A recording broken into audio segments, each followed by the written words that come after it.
ꯑꯍꯥꯟꯕꯃꯛꯇꯗ ꯃꯤꯌꯥꯝ ꯄꯨꯝꯅꯃꯛꯄꯨ ꯋꯥꯔꯤꯒꯤ ꯆꯦꯛꯂꯥꯒꯤ ꯃꯥꯏꯀꯩꯗꯒꯤ ꯇꯔꯥꯝꯅ ꯑꯣꯛꯆꯔꯤ꯫ ꯉꯁꯤꯁꯨ ꯃꯌꯥꯝꯒꯤꯗꯃꯛ ꯑꯅꯧꯕ ꯋꯥꯔꯤ ꯑꯃ ꯄꯨꯗꯨꯅ ꯂꯥꯛꯆꯔꯤ꯫ Seram Jairaj's ꯀꯨꯏꯗ My Demon Husband, The Red Diamond.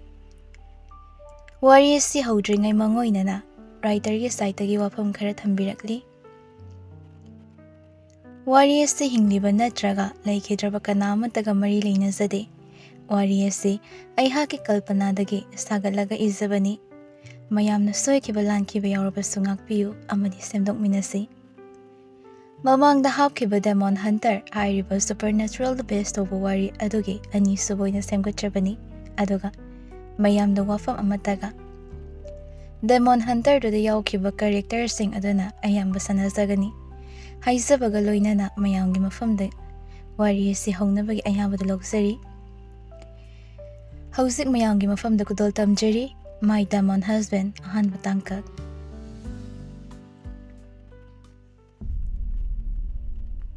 ꯊꯥꯏꯅ ꯊꯣꯛꯈꯤꯕ ꯊꯧꯗꯣꯛ ꯑꯣꯏꯔꯕꯁꯨ ꯋꯥꯈꯜ ꯃꯉꯣꯟꯗ ꯆꯃꯝꯅꯕ, ꯋꯥꯈꯜ ꯃꯥꯕꯨ ꯐꯛꯆꯤꯜꯂꯕꯗꯤ ꯀꯔꯤꯅꯣ ꯈꯪꯅꯤꯡꯕꯅꯤ꯫ ꯑꯗꯨꯅ ꯉꯁꯤꯁꯨ ꯅꯩꯅꯗꯨꯅ ꯑꯗꯨꯃꯛ ꯂꯩꯈꯤꯒꯅꯤ꯫ ꯏꯪ ꯀꯨꯝꯖꯥ 2000ꯗ ꯍꯥꯈꯤꯕ ꯖ꯭ꯋꯥꯔ ꯍꯥꯏꯕꯗꯤ ꯑꯥꯔꯊꯀ꯭ꯋꯦꯛ ꯑꯁꯤꯁꯨ ꯃꯌꯥꯝꯗ ꯑꯉꯛꯄ ꯑꯃ ꯄꯣꯛꯍꯟꯕꯅꯤ꯫ ꯋꯥꯍꯪꯁꯨ ꯑꯗꯨꯃꯛ ꯍꯪꯅꯈꯤ꯫ ꯉꯁꯤ ꯐꯥꯎꯕꯗ ꯍꯥꯈꯤꯗ꯭ꯔꯤꯕ ꯃꯑꯣꯡ ꯑꯃꯗꯅꯤ ꯍꯥꯈꯤꯕ꯫ ꯔꯤꯁꯔꯆ ꯇꯤꯝ ꯀꯌꯥꯅ ꯉꯁꯤ ꯐꯥꯎꯕꯗ ꯊꯤꯗꯨꯅ ꯂꯥꯛꯈꯤ꯫ ꯑꯗꯨꯕꯨ ꯀꯔꯣꯝꯗꯒꯤ ꯍꯧꯔꯛꯈꯤꯕꯅꯣ ꯍꯥꯏꯕꯗꯤ ꯑꯗꯨꯃꯗꯤ ꯈꯪꯗꯦ, ꯑꯗꯨꯃꯛ ꯉꯝꯈꯤꯗꯦ ꯈꯪꯕ꯫ ꯋꯥꯡ ꯆꯥꯎꯔꯕ ꯕꯤꯜꯗꯤꯡ ꯑꯗꯨꯒꯤ ꯇꯣꯞ ꯐ꯭ꯂꯣꯔ ꯑꯗꯨꯗ ꯂꯩꯔꯤꯕ ꯀꯖꯥꯎ ꯑꯗꯣ ꯊꯣꯡ ꯀꯥꯔꯞ ꯂꯩꯔꯤ꯫ ꯃꯅꯨꯡꯗ ꯅꯨꯃꯤꯠꯀꯤ ꯃꯉꯥꯜ ꯑꯃ ꯐꯥꯎꯕ ꯆꯪꯒꯦ ꯐꯪꯗꯦ꯫ ꯑꯇꯩ ꯐ꯭ꯂꯣꯔꯒ ꯄꯨꯔꯥ ꯇꯣꯉꯥꯜꯂꯤ꯫ ꯑꯍꯣꯕ ꯃꯆꯦꯠ ꯑꯃ ꯐꯥꯎꯕꯁꯨ ꯂꯩꯇꯦ꯫ ꯆꯦꯛꯁꯤꯟꯅ ꯁꯥꯕ ꯑꯣꯏꯔ ꯃꯥꯜꯂꯦ꯫ ꯑꯆꯝꯕ ꯀꯥ ꯑꯃꯗꯤ ꯑꯣꯏꯔꯣꯏ꯫ ꯀꯥ ꯑꯗꯨꯒꯤ ꯃꯅꯨꯡꯗ ꯇꯦꯕꯜꯗꯨꯗ ꯆꯥꯏꯔꯤꯕ ꯆꯦ ꯆꯥꯡ ꯈꯔ ꯀꯅꯥꯒꯨꯝꯕ ꯑꯃꯅ ꯊꯕꯛ ꯀꯨꯞꯅ ꯇꯧꯔꯝꯗꯨꯅ ꯉꯥꯏꯍꯥꯛꯀꯤ ꯊꯥꯗꯣꯛꯂꯝꯕ ꯑꯣꯏꯔ ꯃꯥꯜꯂꯦ꯫ ꯋꯥꯜꯁꯤꯡ ꯑꯗꯨꯗ ꯐꯣꯇꯣ ꯀꯌꯥ ꯂꯪꯅ ꯀꯤꯗꯨꯅ ꯂꯩꯔꯤ꯫ ꯏꯔꯥꯏ ꯂꯥꯏꯅ ꯑꯗꯨꯃꯛ ꯈꯪꯂꯤ ꯀꯥ ꯑꯁꯦ ꯀꯔꯤꯒꯨꯝꯕ ꯑꯃ ꯊꯤꯖꯤꯟꯕꯒꯤꯅꯤ ꯍꯥꯏꯕ꯫ ꯀꯥꯔꯞ ꯂꯩꯔꯤꯕ ꯊꯣꯡ ꯑꯗꯣ ꯅꯨꯄꯤ ꯑꯃꯅ ꯈꯉꯥꯡ ꯍꯥꯡꯗꯨꯅ ꯃꯅꯨꯡ ꯑꯗꯨꯗ ꯆꯪꯂꯛꯏ꯫ ꯆꯥꯏꯔꯝꯕ ꯆꯦ ꯆꯥꯡ ꯁꯠ ꯈꯣꯝꯖꯤꯟꯗꯨꯅ ꯃꯐꯝ ꯆꯥꯅ ꯊꯝꯃꯤ꯫ ꯊꯥꯔꯤꯕ ꯆꯧꯀ꯭ꯔꯤ ꯑꯗꯨꯗ ꯐꯝꯊꯗꯨꯅ ꯃꯁꯥꯒꯤ ꯄꯣꯀꯦꯠꯇꯒꯤ ꯐꯣꯟ ꯑꯃ ꯂꯧꯊꯣꯔꯛꯇꯨꯅ ꯅꯝꯕꯔ ꯑꯃꯗ ꯀꯣꯜ ꯇꯧꯈꯤ꯫ ꯊꯦꯟꯊꯥꯗ ꯁꯦꯀꯦꯟ ꯑꯃ ꯐꯥꯎꯕ ꯃꯥꯡꯍꯟꯗ ꯄꯥꯏꯈꯠꯂꯛꯏ ꯅꯨꯄꯤ ꯑꯗꯨꯅ꯫ ꯑꯅꯧꯕ ꯄꯥꯎꯅꯤ꯫ ꯋꯥꯐꯝ ꯑꯗꯨꯃꯈꯛꯅꯤ ꯍꯥꯏꯈꯤꯕ꯫ ꯃꯤꯅꯤꯠ 10 ꯐꯥꯗꯦ ꯀꯥ ꯑꯗꯨꯒꯤ ꯊꯣꯡ ꯑꯗꯨ ꯍꯥꯡꯗꯨꯅ ꯆꯪꯂꯛꯄ ꯅꯨꯄꯥ ꯑꯅꯤꯗꯣ꯫ ꯑꯃꯨꯕ ꯃꯆꯨꯒꯤ ꯀꯣꯠ, ꯈꯨꯠꯇꯅ ꯑꯃꯨꯕ ꯒ꯭ꯂꯣꯚ, ꯑꯃꯨꯕ ꯃꯥꯛꯁ, ꯌꯥꯝꯅ ꯅꯥꯟꯅ ꯎꯏ꯫ ꯃꯐꯝ ꯑꯗꯨ ꯍꯦꯛ ꯌꯧꯕꯒꯗꯤ ꯃꯥꯛꯁ ꯑꯗꯨ ꯂꯧꯊꯣꯛꯈ꯭ꯔꯦ꯫ ꯅꯨꯄꯥ ꯑꯅꯤꯗꯨꯒꯤ ꯈꯧꯔꯥꯡꯕ ꯃꯤꯠꯁꯅ ꯑꯗꯨꯅ ꯅꯨꯄꯤ ꯃꯥꯕꯨ ꯇꯊꯛ ꯌꯦꯡꯕꯗ ꯎꯕꯗ ꯅꯨꯄꯤ ꯃꯥꯁꯨ ꯍꯧꯒꯠꯂꯗꯨꯅ ꯋꯥꯜꯔꯣꯝꯗ ꯆꯪꯁꯤꯟ ꯐꯣꯇꯣ ꯑꯃꯗ ꯃꯈꯨꯠꯅ ꯊꯤꯟꯗꯨꯅ, ꯅꯨꯃꯤꯠ ꯑꯗꯨꯒꯤ ꯑꯥꯔꯊꯀ꯭ꯋꯦꯛ ꯑꯩꯈꯣꯏꯅ ꯆꯤꯡꯅꯔꯤꯕꯁꯤꯡ ꯑꯗꯣ ꯆꯨꯝꯕ ꯌꯥꯕꯒꯤ ꯆꯥꯟꯁꯦꯁ ꯑꯗꯨꯃꯛ ꯂꯩꯔꯤ꯫ ꯃꯁꯤꯅ 100% ꯑꯣꯏꯍꯟꯒꯦ ꯍꯥꯏꯔꯗꯤ ꯁꯤꯒꯨꯝꯕ ꯃꯤꯁꯛꯁꯦ ꯍꯥꯟꯅ ꯊꯤꯕ ꯇꯥꯕꯅꯤ꯫ ꯃꯈꯣꯏꯕꯨ ꯐꯪꯂꯕ ꯑꯩꯈꯣꯏꯅ ꯉꯝꯂꯣꯏꯗꯕ ꯊꯕꯛ ꯂꯩꯔꯣꯏ꯫ ꯑꯅꯤ ꯑꯗꯨꯗꯒꯤ ꯑꯃꯅ ꯇꯁꯦꯡꯅꯃꯛ ꯂꯩꯔꯝꯒꯗꯧꯔꯤꯕ꯭ꯔꯥ? ꯑꯩꯈꯣꯏꯒꯤ ꯔꯤꯁꯔꯆꯀꯤ ꯃꯇꯨꯡ ꯏꯟꯅ ꯑꯩꯒꯤ ꯑꯣꯏꯅꯗꯤ ꯌꯦꯁ꯫ ꯑꯦꯛꯖꯥꯝꯄꯜ ꯑꯣꯏꯅ ꯂꯣꯌꯥꯒꯨꯝꯕ ꯂꯩꯕꯅ ꯗꯦꯃꯣꯟ ꯁꯣꯏꯗꯅ ꯂꯩꯔꯤ꯫ ꯃꯁꯤ ꯐꯪꯅꯕꯒꯤ ꯂꯝꯕꯤꯗꯤ ꯋꯤꯆ ꯑꯦꯟ ꯋꯤꯖꯥꯔꯗ ꯑꯅꯤ ꯑꯁꯤꯅ ꯂꯝꯖꯤꯡꯂꯒ ꯗꯦꯃꯣꯟꯁꯤꯡꯕꯨ ꯊꯤꯒꯗꯕꯅꯤ꯫ ꯋꯤꯆ ꯂꯩ ꯍꯥꯏꯕꯒꯤ ꯄ꯭ꯔꯃꯥꯟꯗꯤ? ꯄꯥꯔꯤꯌꯥ, ꯅꯪꯁꯦ ꯄꯪꯉꯤꯗ꯫ ꯑꯔꯤꯕ ꯂꯥꯏꯔꯤꯛꯁꯤꯡꯗ ꯅꯠꯇ ꯑꯩꯈꯣꯏꯅ ꯐꯪꯈꯤꯕ ꯐꯣꯁꯤꯜ ꯑꯆꯝꯕꯔꯥ? ꯅꯩꯚꯔ꯫ ꯑꯗꯨꯒ ꯅꯣꯡꯃ ꯑꯩꯈꯣꯏꯅ ꯃꯦꯂꯥꯗ ꯊꯦꯡꯅꯈꯤꯕ ꯅꯤꯡꯁꯤꯡꯂꯤꯕ ꯅꯠꯇ꯭ꯔꯥ? ꯑꯗꯨꯗꯤ ꯑꯩꯈꯣꯏꯅ ꯇꯧꯒꯗꯧꯔꯤꯕꯁꯦ ꯋꯤꯖꯥꯔꯗ, ꯋꯤꯆꯄꯨ ꯍꯥꯟꯅ ꯊꯤꯕ ꯅꯠꯇ꯭ꯔꯥ? ꯅꯪꯁꯦ ꯀꯔꯝꯕ ꯂꯥꯏꯅ ꯁꯥꯔꯛꯄꯅꯣ ꯄꯥꯔꯤꯌꯥ? ꯅ꯭ꯌꯨ ꯗꯦꯜꯂꯤꯒꯤ CID ꯑꯣꯏꯅ ꯂꯩꯔꯝꯕ ꯅꯪꯅ ꯑꯗꯨ ꯄꯪꯉꯤꯁꯦ ꯀꯩꯒꯤꯅꯣ? ꯑꯩꯈꯣꯏ ꯕꯣꯁꯅ ꯇꯥꯔꯗꯤ ꯅꯪ ꯊꯤꯅ ꯍꯥꯏꯕꯤꯔꯅꯤ꯫ ꯈꯪꯅꯤꯡꯕꯒꯤ ꯍꯪꯕꯅꯤ, ꯌꯥꯔꯦ ꯂꯩꯁꯅꯥ꯫ ꯉꯁꯥꯏ ꯃꯈꯩ ꯋꯥ ꯉꯥꯡꯗ ꯂꯩꯔꯝꯕ ꯅꯨꯄꯥ ꯑꯗꯣ ꯉꯥꯡꯂꯛꯏ ꯂꯣꯌꯥ ꯇꯞꯅ꯫ ꯐꯔꯦ ꯑꯗꯨꯗꯤ ꯉꯁꯤꯗꯒꯤ ꯍꯧꯅ ꯋꯤꯆꯄꯨ ꯊꯤꯕ ꯇꯥꯕꯅꯤ꯫ ꯑꯗꯨꯗꯤ ꯕꯣꯁꯇ ꯄꯥꯎ ꯑꯃ ꯍꯥꯏꯍꯧꯕꯅ ꯐꯒꯗ꯭ꯔꯥ? ꯕꯣꯁꯅ ꯍꯥꯏꯔꯛꯄꯒꯤ ꯃꯇꯨꯡ ꯏꯟꯅꯅꯤ ꯂꯣꯌꯥ ꯑꯩꯅ ꯅꯈꯣꯏꯗ ꯍꯥꯏꯔꯛꯏꯁꯦ꯫ ꯃꯁꯤꯒꯤ ꯊꯕꯛ ꯑꯁꯦ ꯃꯥꯏ ꯄꯥꯛꯄ ꯃꯤꯀꯨꯞꯇ ꯕꯣꯁ ꯀꯅꯥꯅꯣ ꯍꯥꯏꯕ ꯎꯠꯀꯅꯤ ꯍꯥꯏꯅꯁꯨ ꯍꯥꯏꯔꯤ꯫ Phare adudi kaasi ningtina lansilamu. Hairamduna nupa ani ado mafam ado thadoklamli. Yamna saba matamsu natte, yamna ingbasu oidraba, nungzusu tapna chuba matamni. Ayukna khazik ingduna tu chungbu popo matam aduni. Yamna nana, pikna, floor ani khak haptuna sariba yum adogi floor adoda. Pochay mapam chana chana leiri. Amatta choida, iful marik ama fawbas ugi fangdana. Balkoni adodagi lisilakpa ayuki korong mahakki mangalna. Luna nana thamliba, pham adoda hipliba, nupi mahak ado mikap thokhanbiri. Hek yengbada lum launa nungsiba popa, angawba hogdongdo mapuba hogdokli khongladuna. Adubu, aduk phazakraba drisa adubu thugai haiduna. Hogdong aduna leiriba maphamdo tamna. Phamung adugi nakanda thariba table aduda leiriba ising pikthanna yauraba bottle ado laktan langsinkri. Hogdong adusu amuktang kanna khonglamduna chenkri mafam adudagi. Ayubni isa pumba tekhatna ingna horakpado nupi madi onnari. Asawa safamda oina horai machin machadusu isaw hana mamangthai. Ngarang ahing ting na halai khanglibani. Mathong leitaba kanano balcony gi thong hanglamni se. Thabok chinba ikoina wabasa medium oiriba moina di kai khangge. Haina phamung adudagi kumtharakli. Bathroom ga attach tawraga saba kani. Manungda fatchangkhiduna masamo sengdoklaga icham chamba khongrao amaga t-shirt amaga littuna stair tudagi tapna kumtharai. Dining table aduda sangom bread nana semlamli. Nupi masu changsinduna famthei. Kitchen room dagi mama mahaksu thoklakduna. Se imana nangi chaba yanaba haina semlabani khara chasallu. Ngarang su thengna halakpagi waramlani. Aduk phazana hairibada phazana di khumbiraktre. Adu khangladi na thoklita kanana thong hanglamu haiki nakhoida. Aina aigi kada aigi ayaba yawdna changano haibado. Hanjin dum haiba natra. Kainoda yahawrakpaga isawna hana mangthara isibo. Aina haigadawriba wasiga. Kai wano. Horendi pung ahongi mamangda halakadabo oiramgani. Aigi ita ama lay haibado maga hainare. Horensi pung mari adwaida magi machanupa ama laybado aduga nakoi ani amuktang unansi haidana. Natradi animak yum panba khanglaroi. Nakoida adugi haipa sabiyo na haigibro. Ay yum paloy na hanadagi su hairaga lakpa natra. Nupa yawdradi nupi akoise layba yadabro.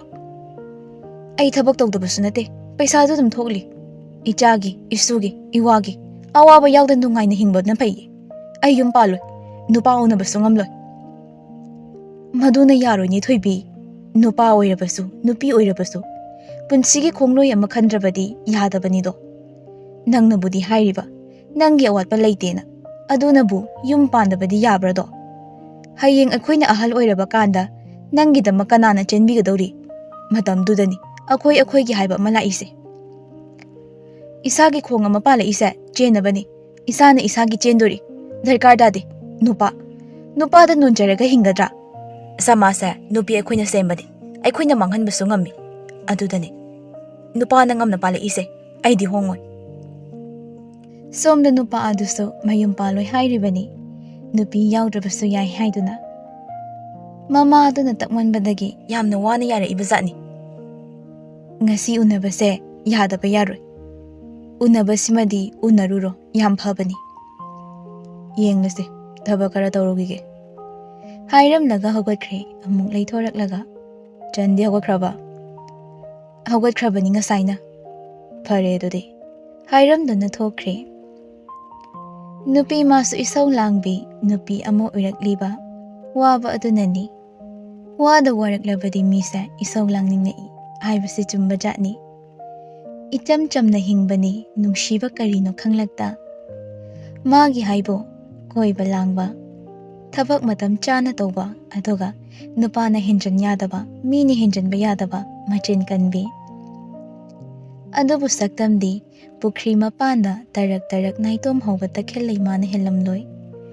Usa thakta manga naina leitengba, sana leihau mana karida heluni. Madi asengba thawaini, sanagi thambal gumbani.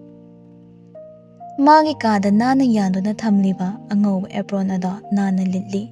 Ngaksam aduda stethoscope ama yanchankibada adu makhangba ngamkhre nupi ase karamba thabak tawbano haibado.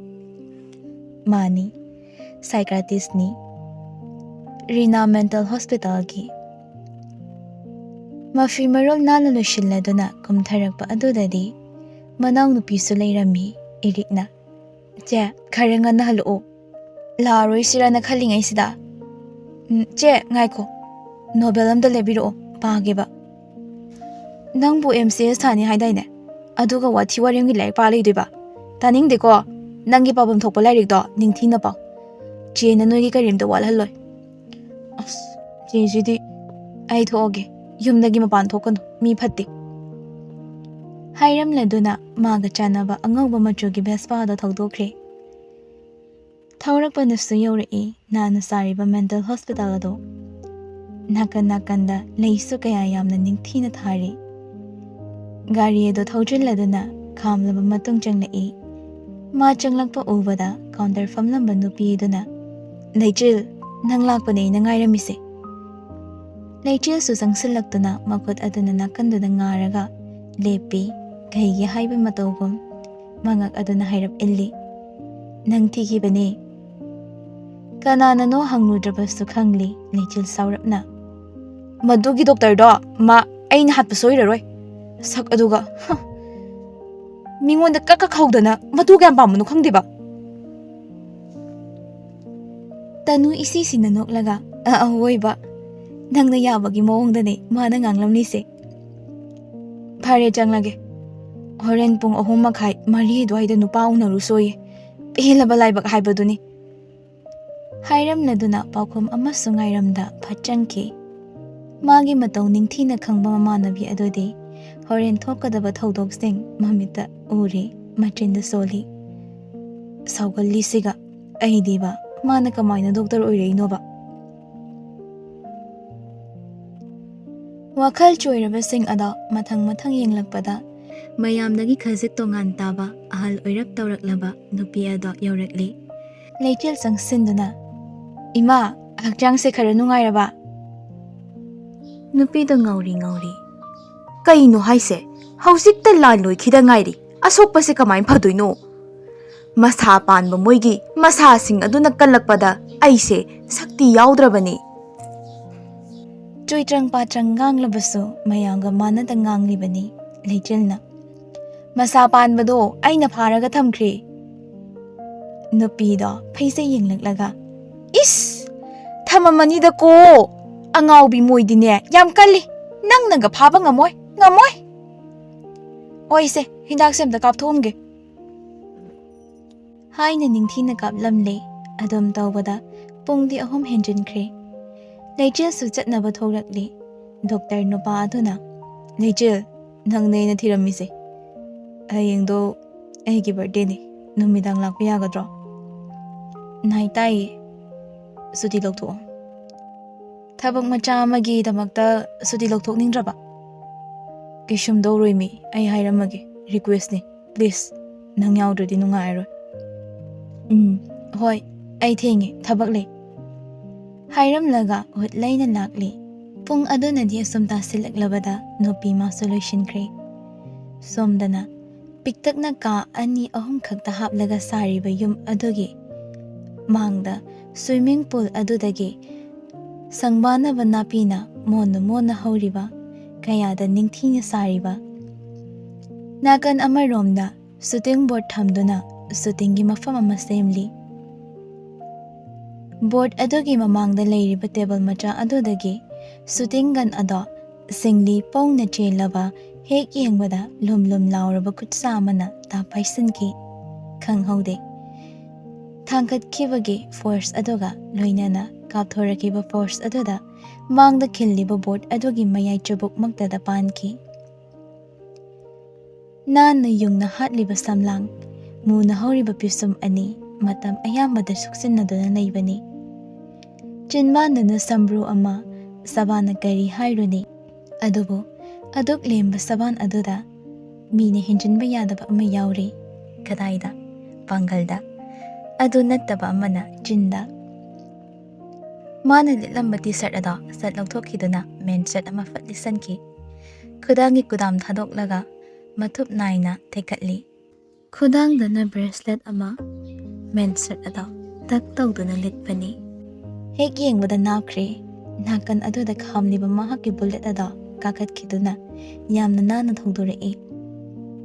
Haina khibagi matung inna pongpham chapchana nupa ada nana leiriba restaurant aduda changladuna famtharaga leiriba menu ada paiduna yengi. Karamba chaba yaba yawi haiduna amuksu mangda thamliba glass ta yauriba luraba ising ada thangatlaga thakli. Mikup adudani tiles tharaba floor aduda hilna chatpagi kokok lauraba khonjalga loinana changlakli nupi ama. Medium nana setladuna angaupa machuda amubana dotted oiva ama.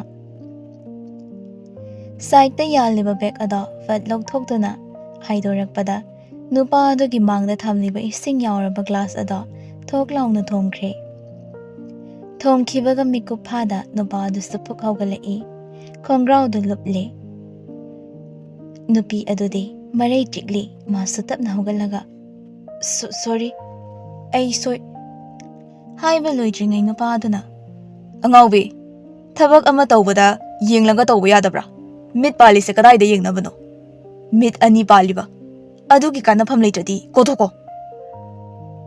Wahai adudi tingsokli masu.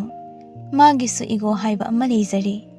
No order, no kaman haina leizari ba mangonda. Kaman ama hekta pisilakpa adudadi khananastu yaningluni. Wada chumna ngango. Soiba se tamba ngamdabadi. Animak munna yengle nupado mamit animak sukre khonjal hongna. Nang English am lonbi foreigner sabido natro. Oh, namagi mamau thiba chitpa nupado ni nangdia. Nupi phangdabanina nupi koiti thibada nabe mai gi susaruk yaubira iba. Nupi phangdaba kaina imana haibadagi khanglabani. Nangdi phangro. Chahido nasana khango. Imana giri giri takpadagi yengbu lakpani. Chinganbi nang oirambasidi. Aisu laoigi tawrambani. Laamisa yam phare. Rasi yaudaba mamagi puknungda hauraba nupado ne khanghorise. Laibak tina phakre. Mayamdudi tingak yengnari. Machin khomduna nokpasuk khongaini. Waiter adu fawba changsin batanduna yengli. Oi, nangi wada kanana dumaina ngango haige. Nama kaidi kaino. Nangna du yamna nating phudokpa mogai saurido. Nangi lupa chamchani piba khongrause chotpaira. Aduk tangba aduda chamchani kaina toksilakpa adudadi tingsoi. Nang logira napana leibibra. Aya, napa kaina. Haiduna bottle adu paiduna makhum hangdoklaga hena hijilai. Nupado mamit mamai ngangli. Lengba chaba mi amu oiramlabadi ngasaina imu naimu tanarambasu yabani.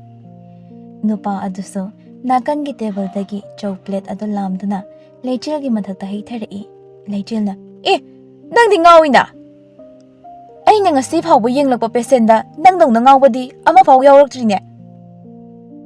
Nupado makhatada dumak khana yenglamduna maklab asangba da gam thangduna thokre. Leichil maso da mokhthoklai mana thoklakpada uhawi bullet ada paikai thokhiba. Leichil masam aduda pakliba choksengda loina kanthoklaga. Hera, nang amuka thengna kinidana. Ngasi phawbada ikaiba piraktriba ibo. Ai ego soida. Haina maso bespada thoduna lakre. Nupado paglaba sumang aduda bullet ado khangkham khamladuna kumtharai aduga yam sauna. Manung aduda gam changlakpani. Drawing room aduda mama, machan, mapa punna wari tawrambadai. Matawadu ubada tingak ngakna yenglak laikri. Rinana. Imagi luchingba. Kari tawre. Loina chotlaga haladia. Luchingba mayadu chiksin. Matung manaw. Nupi ama puso unaw harap yaro. Aishu yung paro. Aduga. Ngasi unahaliba nupi asima amuk hanna unaba tarabadi ahibu pate haiganu. Hairamlaga gam gam kaki ahumda ngakna leihaure. Somda suni leichel sanglakpa ubada ire Purnima chap manana kamain tawre. Mamai mamituda ising hijalambani aduk lemdaba nupa moina aikhoi sakai oina khange moina hekta hauba yabra amuka thengna khwai sini aina lemna tharoi madu miya mangda chau hijalaptana mayum kadaidana chatlaga amta khabai khara saga ngangluge adubu kaidawrage me amuk hana nupa ona hairpa sraro nupa pala aba mathang aina nupa kayam pusala iyong Hairamladuna masu gam gam kakre. Purnima phone lauthokdana Rina da call tawrei. Rina sta tinthada pairei. Kaino tawraga laisibo ibungodi kamdawiya ising hijala e haine mai haugai sauri somdasu chau hijala e na tawramine khatnagera khatnaroigera Purniya ani se luhongdaba yadabani ko hongdradi kaino mayum panba khanglaroi akhoigi sifauda 19 surakanchida noigidi khangde ai noida numit afaba mai yengaga la adoini aduga ningthina wari khanarasi hoi thamme Ani do call thamnakre. Somdana kamdauri loya car adu thauduna yum kai tadraba yahang hanglob lambi amada asum nakli. Car manung aduda isai hauna suthari pari loya da yenglaktuna mafam se tar sida thosilo. Loya su gari do sai thosili animak thunna kamtharakladuna gari gi maningi thongdo hangdorei. Cherang amubana yomniba potsagada thangatuna umanglomda pusilai. Khara manung changsilladuna cherang adu thadake pari famthaduna cherang adu hangdorakle. Manungda yauramlibada mini nupa adugi machinda naplibada sagatchaba.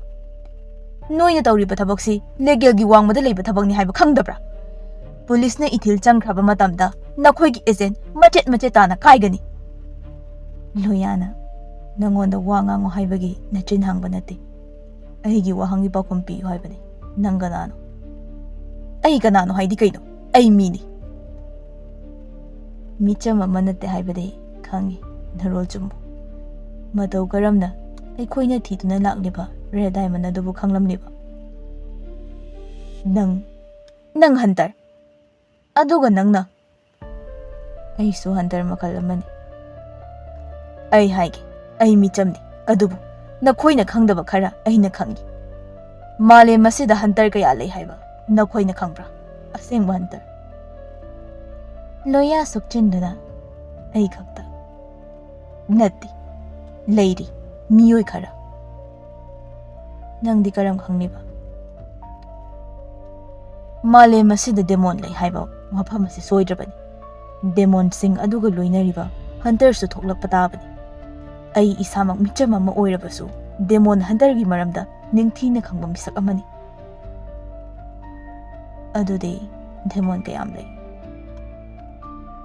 demon wafam adu mapum phadringai arapadagi langlakpa asangba machugi maina nopado kathekpa makai chakre.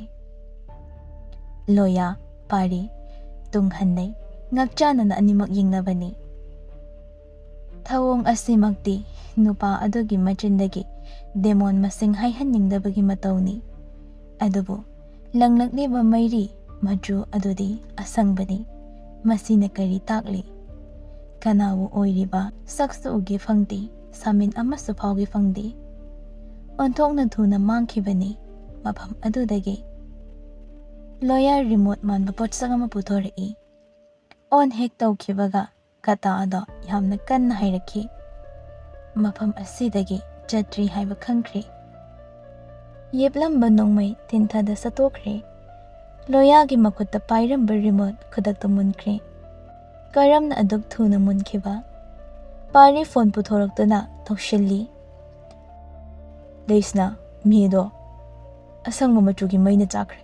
Hauji mafam asida leiri ꯈꯨꯊꯣꯛꯅꯔꯛꯀꯗꯕ ꯃꯥꯜꯂꯤ꯫ ꯂꯩꯁꯅꯥ ꯉꯛꯅ ꯃꯐꯝ ꯑꯗꯨꯗꯒꯤ ꯌꯥꯝ ꯊꯨꯅ ꯍꯜꯂꯛꯑꯣ꯫ ꯃꯤꯁꯛꯇꯣ demo ꯅꯠꯇꯦ, ꯑꯩꯈꯣꯏꯅ ꯄꯥꯟꯅꯕ ꯉꯝꯂꯣꯏ꯫ ꯃꯗꯨꯅ ꯇꯥꯛꯄꯗꯤ ꯃꯥꯁꯨ ꯔꯦꯗ ꯗꯥꯏꯃꯟ ꯑꯗꯨꯕꯨ ꯉꯥꯏꯔꯤꯕ ꯃꯤꯁꯛ ꯑꯃꯅꯤ꯫ ꯀꯅꯥ ꯑꯣꯏꯒꯅꯤ? ꯑꯁꯪꯕ ꯃꯩꯅꯤ ꯍꯥꯏꯕ? ꯋꯤꯖꯥꯔꯗ ꯅꯠꯇ꯭ꯔꯒ ꯋꯤꯠꯆ